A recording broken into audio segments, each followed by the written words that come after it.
Nwagi yagana okwogerako nti gwe yawandika oluyimba yange ndowooza yali more depressed than me because nze ndimu ama content creator tinga gwe bonzizeeko interview eno togenda lemererwa kufuna mwana mulala agenda kuwa interview kubanga gwe mulimo gw'onosigala ng'okola kuba teri yakola ki teri yakutuma oli serving your spirit and your role and the world at large n'entambula yo gwe nga gwe weetwala so nali awo nekinyiga kyanyiga abasajja ne bangoba kubera abasajja abo banzija kujja live bajjaawo bajjaidde kwaliko omukulu bamuyita Bakri era amwebaza nnyo kozi yambriefinganga nnyo ono yali omuyimbi eyafuuka omutunzi w'ekyalaani yambriefinganga nnyo nga ngamba Sean, you know you have to do this and this and this and this and this and this era namuwuliriza nnyo n'okutuuka wano mpise mu bantu bangi abakulu abadde bampa advices so ebimu mbireka olw'entegeera ne reasoning n'okumanya nti okusinziira ku position omuntu oyo gy'alimu ye nga yayinza okuba teyeerowooleza njagala tutunulire Sean Winnie Nwagi wabuuzibwa ku interviews yasobola okubaako weeri alikodinga oluyimba luno waliyo mu studio kuba writer tutera okugambibwa nti omuyimbi gwe wakolera demo oba agenda okulikodinga oluyimba otera okuba naye mu studio ng'alikodinga waliko naye mu studio ng'alikodinga kiri tekyali about kubeera mu studio okulaga njagala kujja nti waliko naye ng'alikodinga nali naye wamala okulikodinga oluyimba they went with the song obviously everyone was happy the producer is happy nange ndi happy mwana ayimbye bulungi bagundi n'ebimu bye baali tebategeera they even took time ne bankubira ne bagamba Sean Mukaisi kitegeeza ki kati nze ekyanuma sigamba nti baganye kunjogerako kale general kuba babikola naye if you took time nongamba Sean njagala manya what does this word in the song mean lwaki we bakuwa eddakiika ziri esatu ne bagamba okay kuba eri gundi ekukkirize ne gamba okay do whatever it means or it means texting him or calling him via video call kubanga chance ebezo omukisa guba guzze guba kukonkonye they all refused kati nze toyinza kuŋŋamba kumbuuza gundi yaliwo oyagala kuŋŋamba nti naluba kasukira bukasuulize n'ozire n'okwente so they knew everything naye ndowooza wali oluyimba otya paati eyo eriko Mukaisi eyo ginyimbiremu exactly the way she sang everything is the way she sang ekigambo kimu kyokka kye twatuusaamu kyakaawa wali oyimba otya nze nali nnyimbawo anything taba ku kimalayika guno omukwano gunjo kyanga vodika instead naye negamba tutekewo kawa then ne babuuza what does Mukaisi mean because they wanted to put it out ne bagamba nze ndi musoga ekyandeta mu city to push my language so if you want ekigambo kiri Mukaisi ate sinayo ekigambo kira kyenyiza gattawo kikola meaning ezitowa ng'eyo Mukaisi mu lusoga kitegeeza ki baba Mukaisi is a long lost friend gwe wali nga yonagamba nti oli omukyalo bwe waliyo ng'okuba haso walina kyaliwo nga muyita mu buli mbeera yamanye ne gundi alaze wale gwoyita nogamba nja tugenda tukirumbe nakati akaseera katuuka olw'entambula y'ensi buli omu n'atambula bibye naye when you meet oyo gwe bayita Mukaisi nti asobola okunnyonnyola ne bano ababadde tebamumanyi n'agamba nno oyo Rupi gwe mulaba tajja kikolayo negamba nno omusajja yakajja leero tomulabye leero kumbe izyo Mukaisi akumanyi even way back so nga tuva ku luyimba lwa Malayika tutunulye project nga tunaluvaako katinimu abasajja bano gaana okwogerako ba management ogaana okwogerako mu kubaguza oluyimba mwayina enzikanyeta kuba oli ogamba nze kuguza oluyimba nkwadde miliyoni 10 oba 2 saagala kwogerako naawe nokkiriza oba saagala kunjogerako waliwo sort of agreement wetyo tewaliwo any kind of agreement okujjako ekyaliwo gwe mutima omulungi nga gwe gw'oli okola right now nti Sean nzija ne tukola interviews however much it is you in the video and you a brand but this is the video we've shot and I have a rate over what so kati bwe tuyita obuntu bulamu nze bwenkeera kumakya ne ngamba Lupi don't upload that video because mwendi ate nga nsobola okikola kubanga obuyinza mba mbukola ki mbulina mba mwendi kati ekitukuumira ku ekyo kintu bwe buntu bulamu nti gwe bw'oba ofunamu eri waliwo by'otunuulira nga bw'oba omaze okamula ekikajjo n'ojjamu sukaali hasikasi tolina kyogenda mukozesa muwa abakola ki kati ffe tulya hasikasi ashumingi ono wa hasikas lwaki tomuwa hasikas ate ne hasikas n'omwezibika. Oluyimba lwasasulwa n'obeera mu matuvu ku kyewa ng'oggyeko mentions ne credit naye okusasulwa wasasulwa.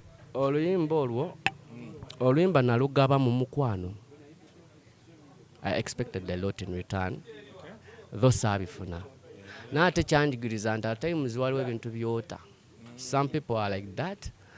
Kubanga mu nsi you meet a lot of people with different behaviors. So nagamba with time naye ate abakyali bange kyabaluma nnyo to the extent kuba oluyimba lwakuba nnyo ne luleeta ne concert. Tuli kwogera ku luyimba nti all the songs she had they were good. Yes, she's a brand. But the song came out. Ne luba extraordinary to the extent lukuwadde ne concert ekintu ekikyusa obulamu bwo. Lupine bwoba musiru otya ng'olina ekitima ekibi. Odda musiringa ewaka nga weebase. And you'll call you be like a man. Mwana eyampa tune eno. Okitegedde? So bwe obuntu obulamu obutali obugenda nga bubula mu bintu ebintu ne bifa value and you people think like man kiraka teba kikiriwo kiraka tebalina ssente no ate muzina empisa n'enkolagana bireetera endongo okudda emabega. So tukkiridde ng'ovudde ku Malayika tuni kyendala zewateekako omukono awo ensi ze yali egamba nti why tetumanyi muntu naye at least music atuyiseemu. If you recall the song called Balumye City Dawn. Yalina amalala City Dawn yavimba oyo omwana Balumye. Nene singa America. Enjako kamala sono kumenyeka. Balumye betuge. Balumye. Okitegedde? Etuni yakuba nnyo nekuba Kampala yonna. Then nina tune bagiyita Binyuma ya Palaso. Omukwano kandete okwagala ebirungi biruma wala ibinyuma. Then nina kayimba bakayita Property of Harini Kayemba. Then nakayimba bakayita Crazy Company Kafik Fameka ne B2C. Wandika Partizan zonna. Fe tuli balongo n'omubali. Gweddako ebbali. Manya tetusalikako musale. Crazy Company. Nenzija nempandika Segeza Fik Fameka B2C byonna bye bayimba mu luyimba lwe bayita Crazy Company bibyo. We wrote everything. So bino ebintu bye batabalaga times okuba Shoni tomulabanga. Ata times tebasobola kwogerera atalijo ataliwo. Ataliwo tagwirwa amati. Nate kitwala obuntu bulamu for someone okuwa omukono. Nti Lupins ebyaddala nga tuli ku radio walba. Wava saawo gye nsinga okwagala oba kiro biki mu luyimba olwo. Waliwo gye bayimba oba twazalibwa something. Kola si alweri etya. Gye mbadde nnyimba. Fe tuli balongo n'omubali. Gweddako ebbali. Manya tetusalikako musale. Crazy Company. Okitegedde? Tuli balongo n'omubali. Yeah. Then nakayimba akapya ke balina ka aye nako kange. Gwankwasa bisenyiga. Birafu senyiga. Then wetuvaawo tulina akayimba bakayita meant to be aka Pretty Banks. Baka Dr. Brain yakawandiise. Anti omanyi munanga abayimbi wajjewo asobola okukima tune n'agamba alina byagala okyusaamu.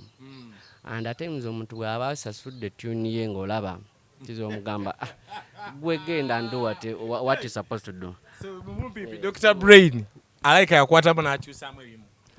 Teri luyimba lwange sirina luyimba lwa muntu lwenkwatangamu kokozi nze nkimanyi kiri unprofessional.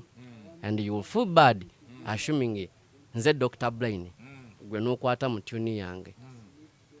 Chimpuliza craft wo ati wo kwa chimpuliza bubi naye kati goba tokitegedde nze nkireka cause I can prove you.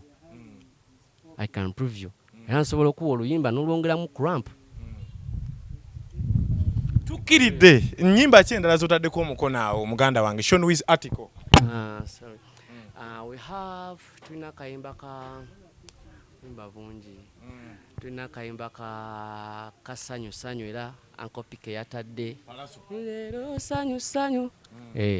Tulina kayimba projects nyingi zitanaba na fuluma na project ne Mami Shiba.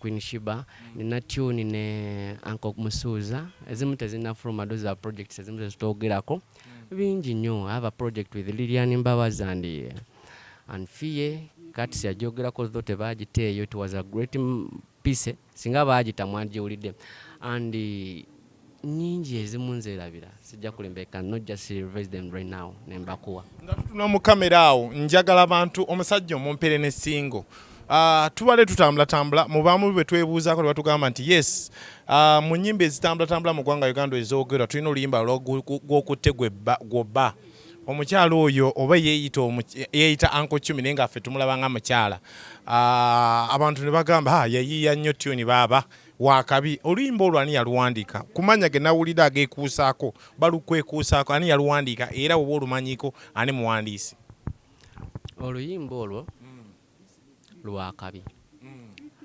lwakuba at first ombuuzizza abayimbi benkoleddeko when you talk about artists okitegedde waliwo ekintu ng'oba toyagala kiruzinga value toleeta mbaata nankoko ne ssekoko n'ogamba bagambye tuleete enkoko bagambye leeta enkoko tebagambye leeta ebinyonyi okitegedde so olwemba kiremu mu bayimbi b'embuzi b'okoze nabo oyo tomumentioninze si muyimbi Silverback Lounge awo ku Salama Road kyekifo ekigenda okukuwa emirembe gwateekateeka birthday party. Olina meeting za kwanjula jangu otweyune. Tulina restaurant efumba emmere eya wano nebunaayira. Tulina washing bay emmotoka evaawo etukula n'akafo akalungi ak'okuwummuliramu. Tulina kakaawa akalungi kale gwe wenna ateekateeka omukolo gw'engeri yonna. Weyune Silverback Lounge ku Salama Road okulira n'Amakindye Secondary School. Tugoberere ku social media sites zaffe ku TikTok, Facebook, Instagram ng'era tukola essaawa 24. Tukola deliveries ku Jumia ne Glovo. Tufune ku noti 755 322 755 noti ngeye eri ku WhatsApp oba noti 2 noti 994 emu mugemu. Silverback Lounge, the peak of enjoyment.